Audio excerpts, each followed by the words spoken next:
জীবননগরবাসীর পক্ষ থেকে 4টি কর্মসূচি ঘোষণা করা হলো। সেক্রেটারি জনতা হযরত মাওলানা লুৎফুর রহমান। আসসালামু আলাইকুম ওয়া রাহমাতুল্লাহ। সময় সংক্ষেপ। জীবননগর আজকের বিক্ষোভ পরবর্তী সমাবেশ থেকে জীবননগরবাসীর পক্ষ থেকে 4টি কর্মসূচি ঘোষণা করা হলো। কর্মসূচি বাস্তবায়নে আগামীকাল সকল দলের সমন্বয়ে একটি মিটিং হতে যাচ্ছে। কর্মসূচি সমূহ: 1. অবিলম্বে সকল ইসরায়েলি ইহুদিবাদী প্রতিনিধিত্বকারী সকল পণ্য রাষ্ট্রীয়ভাবে আমদানি বন্ধ করতে হবে।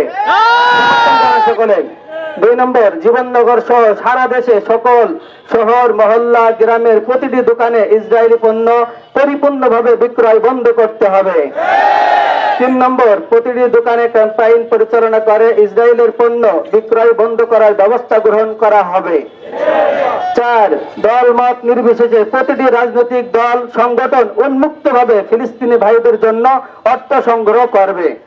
আলহামদুলিল্লাহ, এই বিষয়ে আগামীকাল সকল সংগঠনের ভাইদের সাথে ইনশাআল্লাহ আমরা জরুরি মিটিং ডেকে সিদ্ধান্ত নিয়ে ইনশাআল্লাহ আপনাদেরকে পরবর্তী নেটের মাধ্যমে জানানো হবে। আল্লাহ হাফেজ। আসসালামু আলাইকুম।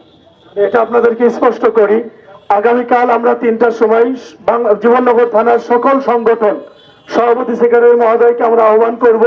আমরা নির্দিষ্ট এক জায়গায় ভেন্যু দেবো, আমরা বসবো এবং সম্মিলিতভাবে আমরা একটা ফান্ড কালেকশন করব, ফিলিস্তিনি ভাইদের পাশে দাঁড়াবো এবং ইসরায়েলকে ধ্বংস করার জন্য সর্বোচ্চ প্রয়াস চালাবো। এ ব্যাপারে আপনারা দোয়া করবেন এবং সর্বোচ্চ চেষ্টা করবেন ইনশাআল্লাহ।